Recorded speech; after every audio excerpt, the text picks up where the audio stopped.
उर्दू आवाज़ टीवी।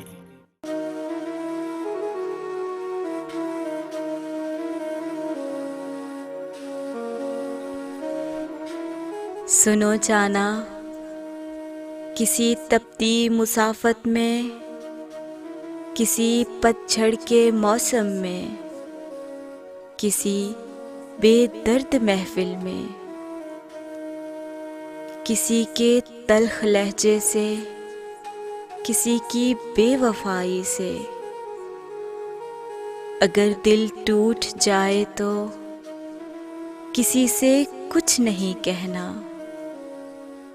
वज़ू करके उसी के पास तुम जाना। ये दिल जिसने बनाया है उसे ये दिल दिखा देना, उसे सब कुछ बता देना। वो शहरे दिल की दीवारों गली कूचों से वाकिफ़ है, वो रंजो गम से वाकिफ़ है, वो चश्मे नम से वाकिफ़ है। वो हर एक ज़ख्म से, हर ज़ख्म की मरहम से वाकिफ़ है।